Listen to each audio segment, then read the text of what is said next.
This is my thought on my 57th birthday today, Saturday, the 21st of August, 2021. 22 years ago, exactly today, on Saturday, 21st August 1999, which was my 35th birthday, I sat in a house in London, England, and started my lifetime journey to answer the one and the most important question that everyone on earth must answer. Why am I on earth? What is my life mission?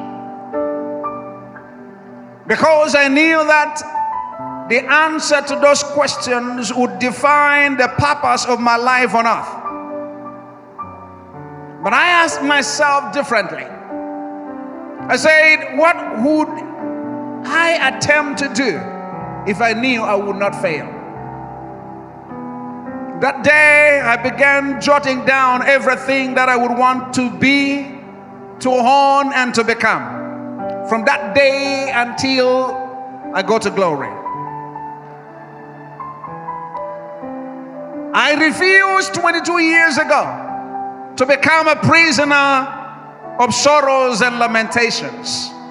And my father should have done this. I should have not been an African. I should have studied this. I should have married this and that. I refuse to be a prisoner of sorrows and lamentation. And took my life in my hand, which was in the hand and still in the hand of God.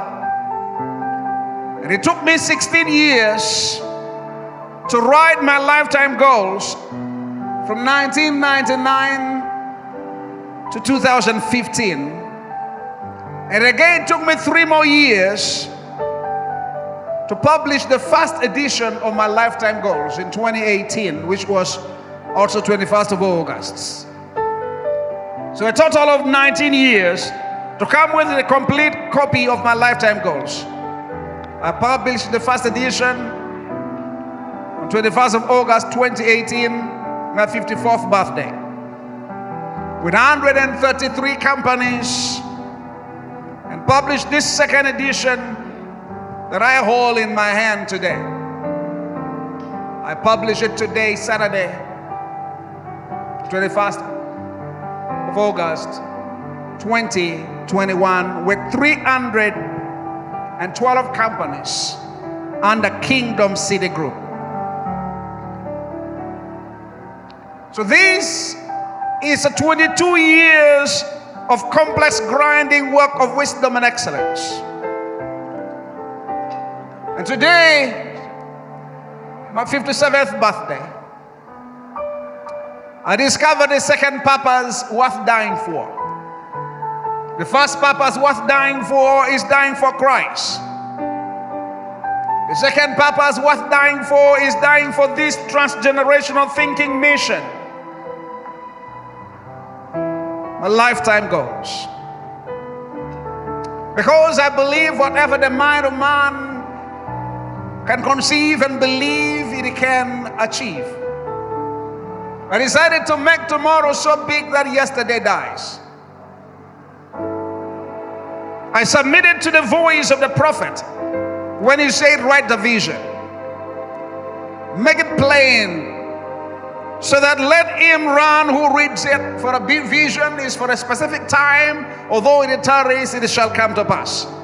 That's the voice of Habakkuk in chapter 2, verse number 2. I refuse to leave this world the way I found it, because I firmly believe that Africa is suffering from transgenerational transmitted poverty, TTP, and I discovered the best vaccine is transgenerational thinking, TT.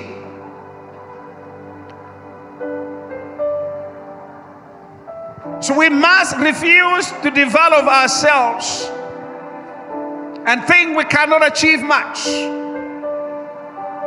In my 57th birthday thought, I discovered that all the Acholis, the Bagandans, whatever tribe, the Africans, whether in Africa or outside the diaspora, They are now thinking, what can we do to work together?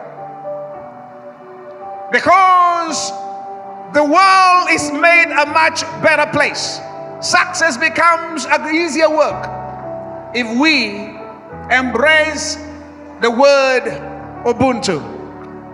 I am because we are. That we work together. Different economic blocks.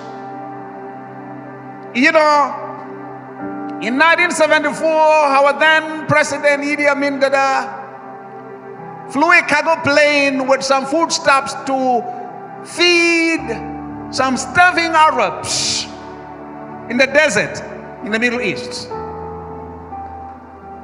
After he came back, those Arabs put up themselves together into United Arab Emirates. 7 small countries under 7 emirs, 7 kings. Whereas the GDP of Uganda today is 37 billion, the United Arab Emirates GDP is 401 billion. The people we fed a few years ago. Why? Ubuntu. I am because we are working together. Africa remain scattered. Whereas the Western world came to Africa and defragmented Africa into 54 smaller states with 54 heads of states called president who do not talk to each other and don't even allow others to move freely to other countries. They went back and formed a strong European Union. But they left Africa with Organization of African Union, OAU. And they would kill, destroy any African leader who would want to make African Union.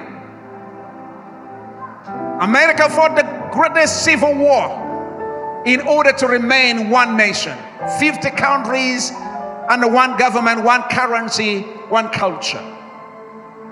And today, America boasts of over 22 trillion. China fought the same war. And China is one block today, 16 trillion.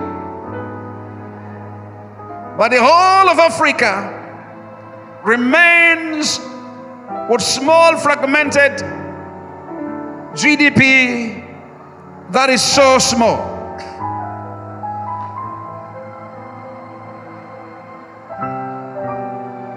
The GDP of Burundi, 3 billion, is the same with the GDP the state of California makes every single day, one day.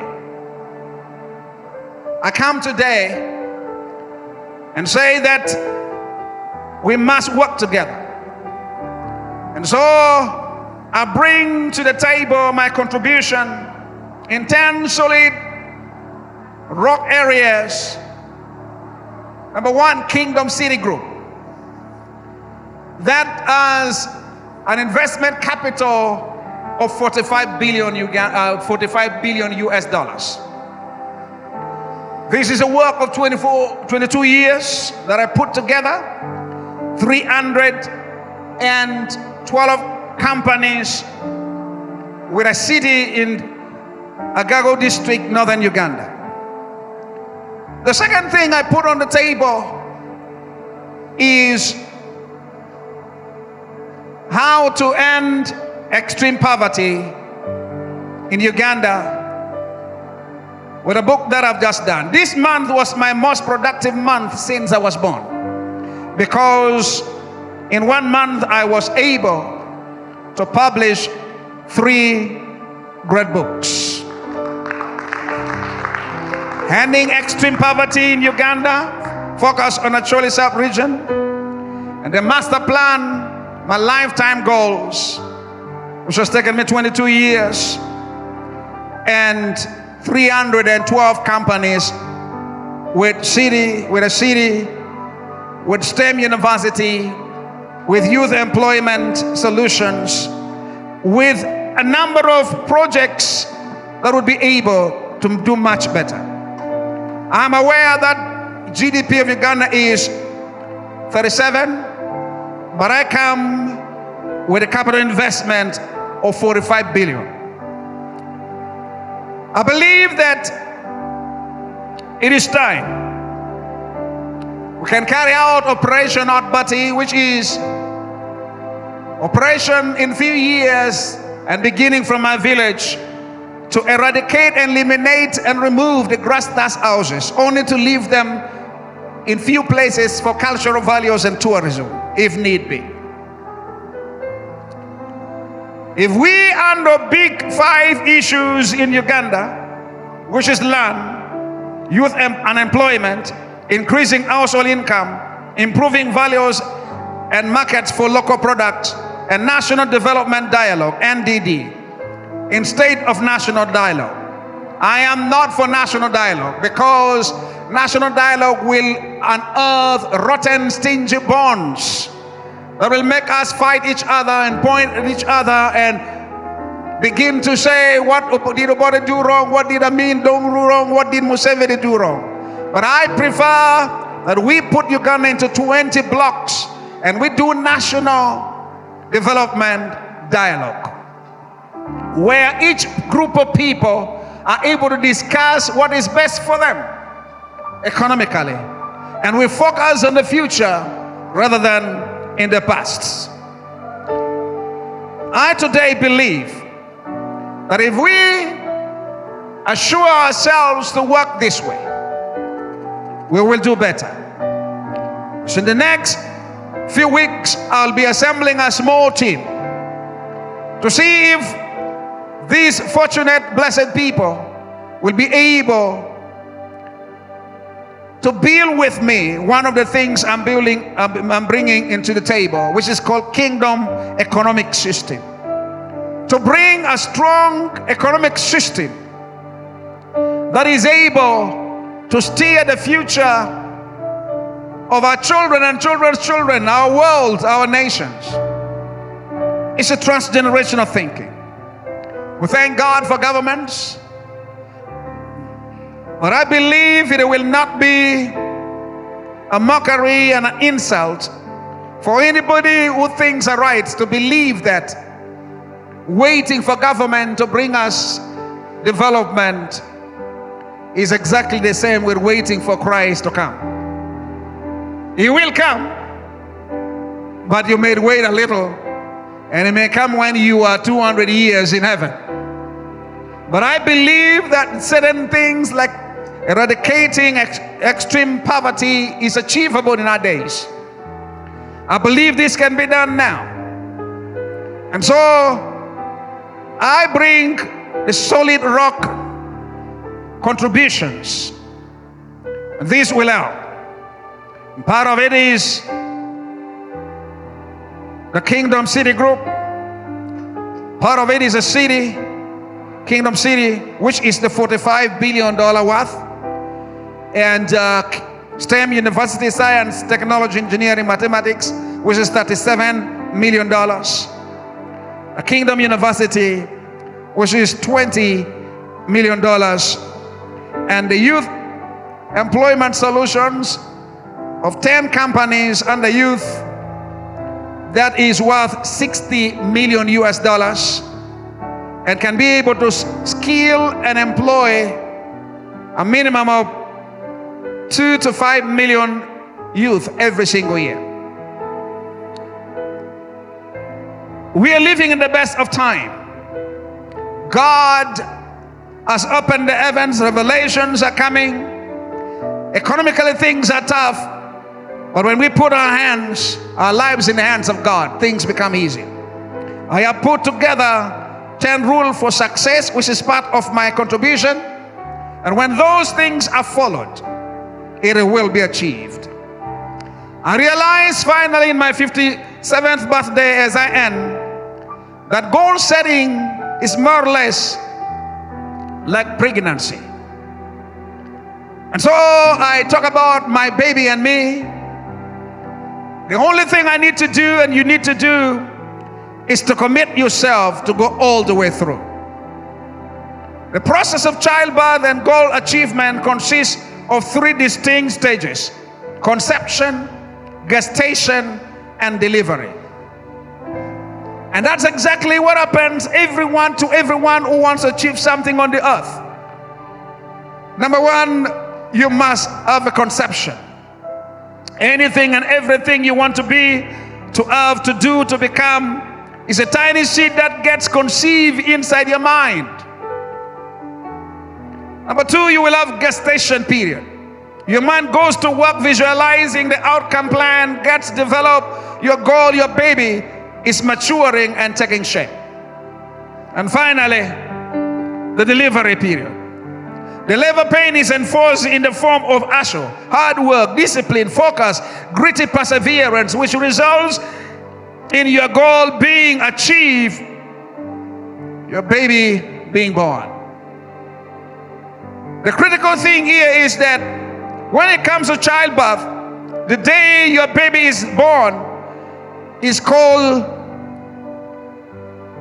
the estimated due date, EDD. And that estimated due date, it is confirmed that only 1 out of 20 women give birth on the exact estimated due dates. But still the EDD is important. So in my lifetime goals, I have put the estimated due dates of every baby when to be born. And when they are not born on that same day, I know I am one of 20 women. But if it is done, I thank God for it. The difference is this: many of us go through the first and the second stage and don't reach the third stage. Many conceived and become pregnant with gestation, but they don't deliver. And I summon your strength today to say that that baby must be delivered.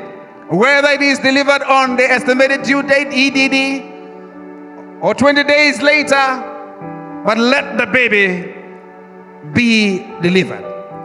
So I encourage you today, as Africans, we are not raising against each other. We are raising against poverty. And poverty cannot exist until we give it a free accommodation in our minds. I've evicted them from my mind. I pray you do yours too. And I pray that today and forevermore, we will look at liberating Africa, Uganda, your tribe, your village from extreme poverty, and beginning to participate and play a role, because Ubuntu, I am because we are. Until we talk again, just remember, you are extraordinary. You are an incredible warehouse of success. So keep growing strong, big, bold, and never forget to pursue, proclaim, and publish wisdom. See you in the next birthday.